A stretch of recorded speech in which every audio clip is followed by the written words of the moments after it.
میں تھوڑے تھوڑے اشارے کر کے بتا دیتا ہوں. جب آپ بیٹے ہیں تو آپ کہہ رہے ہیں کاش میرے ماں باپ زندہ ہوتے، میں ان کی خدمت کرتا. پھر فرمایا اور نہیں تو میری ماں تو ہوتی، چونکہ ماں کو دیکھا ہے نا، باپ کو دیکھا نہیں ہے. تو فرمایا کاش میری ماں زندہ ہوتی اور میں عشاء کی نماز کے لیے مصلی پہ کھڑے ہو کے الحمدللہ رب العالمین پڑھ رہا ہوتا، اور ادھر سے میری ماں مجھے بلاتی محمد، تو میں نماز توڑ کے کہتا جی اماں جان میں آ رہا ہوں، نماز پھر پڑھا دوں گا. اپنے والدین کی عزت کرو. یہاں کا بڑھاپا بڑا خوفناک ہے کہ اولادیں چھوڑ جاتی ہیں اور ماں باپ ٹوائلٹ جانے سے بھی عاجز ہوتے ہیں. اپنی ماں کی دعا لو، اپنے باپ کی دعا لو. میرے نبی نے فرمایا ہاں عمر میرے بعد ایک آدمی آئے گا، اس کا نام ہوگا اویس، اور وہ کرن کی شاخ سے ہوگا. ہو گیا ٹائم؟ اچھا.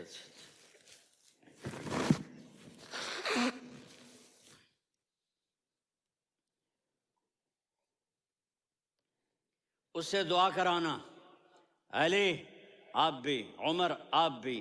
یا رسول اللہ کس لیے؟ کہ اس نے ماں کی ایسی خدمت کی ہے کہ جب ہاتھ اٹھاتا ہے اللہ اس کے ہاتھ خالی نہیں لوٹاتا.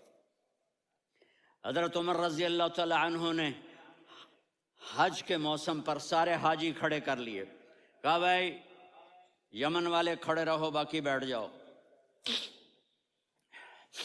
تو بیٹھ گئے. پھر فرمایا کہ یمن والے بیٹھ جاؤ، قرن والے کھڑے رہ جاؤ. تو ایک آدمی کھڑا رہا. کہا تم قرنی ہو؟ کہا جی ہاں. اویس کو جانتے ہو؟ جی میرے بھائی کا بیٹا ہے لیکن تھوڑا پاگل سا ہے، آپ کیوں پوچھ رہے ہیں؟ حضرت عمر نے فرمایا وہ نہیں، تو پاگل ہے. کدھر ہے؟ کہا جی اونٹ چرانے گیا ہے ادھر عرفات کی طرف. تو آپ نے حضرت علی کو ساتھ لیا اور دوڑ لگائی سواری پر. دیکھا تو اویس کرنی ایک کیکر کے نیچے نماز پڑھ رہے تھے اور اونٹ چر رہے تھے. تو جب انہوں نے دیکھا کہ دو آدمی آ کے بیٹھ گئے تو انہوں نے نماز شارٹ کٹ کر دی. تو حضرت عمر نے پوچھا کون ہو بھائی؟ کہا جی میں مزدور ہوں. کہا تیرا نام کیا ہے؟ کہا جی اللہ کا بندہ. کہا رے بھائی تیری ماں نے تیرا نام کیا رکھا ہے؟ اس نے تو نہ حضرت عمر کو دیکھا تھا نہ علی کو. وہ کہنے لگا بھائی تم کون لوگ ہو میرا انٹرویو کرنے والے؟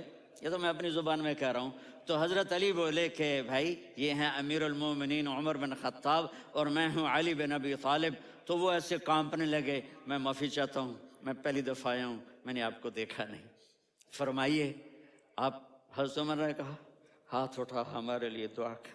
تو وہ رونے لگی. آپ نبی کے صحابی، میں عاجز مسکین میں دعا کروں؟ میری اوقات ہے میں دعا کروں؟ کہاں ہمیں ہمارے نبی نے فرمایا تھا اویس آئے تو دعا کروانی ہے. عمر اور علی جیسی ہستیوں کو دعا کے لیے کہا جا رہا ہے. پیچھے تہجد ہے؟ نہیں. جہاد ہے؟ نہیں. علم ہے؟ نہیں. نماز ہے؟ نہیں. روزہ ہے؟ نہیں. زکوٰۃ ہے؟ نہیں. خیرات ہے؟ نہیں. کیا ہے؟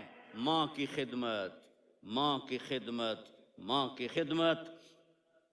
میرے نبی نے فرمایا لوگ جنت میں چلیں گے، اویس چلے گا. جب گیٹ پر پہنچے گا تو اللہ کہیں گے اویس کو پیچھے ہٹا دو، باقی اندر چلے جاؤ.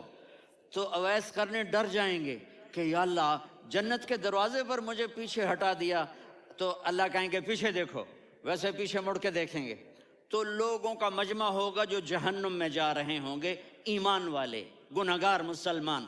تو میرا اللہ کہے گا اویس اپنی انگلی کو پھیرتا جا، جس پر تیری انگلی پڑے گی تیری تو فیل سب کو جنت میں ڈال دوں گا.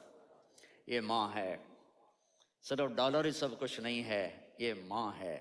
میرے نبی نے فرمایا اب تیرا باپ تیری جنت کا سب سے بڑا دروازہ ہے.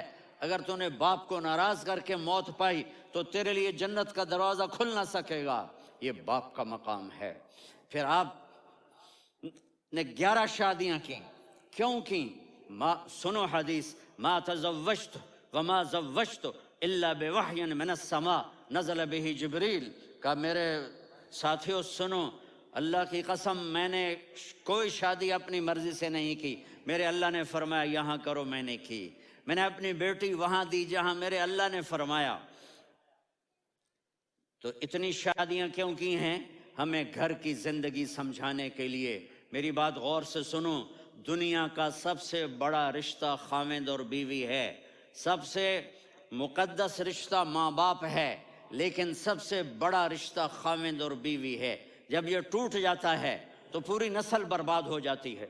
اس لیے آپ نے زندگی گزار کے دکھائی۔ آپ گھر میں جھاڑو دے رہے ہیں، آپ آٹا گوندھ رہے ہیں، آپ حضرت عائشہ کو لقمے بنا کے کھلا رہے ہیں، اور حضرت عائشہ کی دلداری کے لیے فرما رہے ہیں، عائشہ سننا حدیث طبرانی کی، عائشہ انہو لیہون علی الموت ان اریتک زوجتی فی الجنہ۔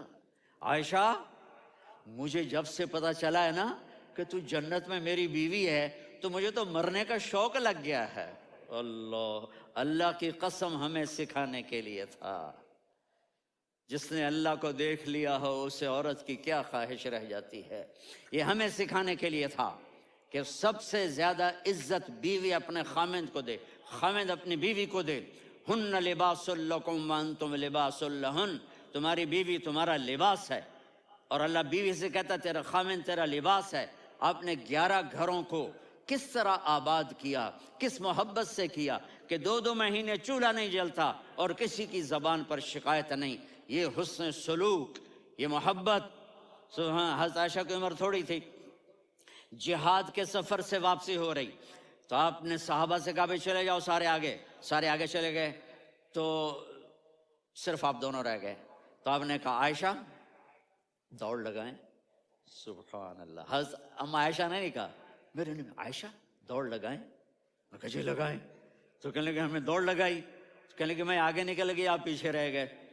چند سال گزرے تو پھر ہم جہاد کے سفر سے آ رہے تھے، تو آپ نے کہا صحابہ سے جاؤ بھی چلے جاؤ، آگے آگے آگے آگے، وہ غائب ہو گئے۔ پھر آپ نے کہا عائشہ دوڑ لگائیں، تو میں نے کہا جی لگائیں۔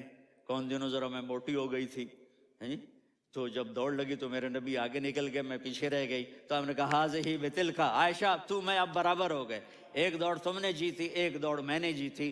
یہ ہمیں گھر کی زندگی سکھانے کے لیے تھا کہ گھر میں بیوی کے ساتھ کیسا ہونا چاہیے۔ اور عورتوں کے لیے کہا اگر میری شریعت میں سجدہ ہوتا تو میں بیوی سے کہتا اپنے خاوند کو سجدہ کرے، تاکہ ایک نسل تیار ہو، بیلنس زندگی گزارو۔ میں نے کل بھی کہا تھا، آج بھی کہہ رہا ہوں، امبیلنس لائف ہماری اولاد کو تباہ کر رہی ہے۔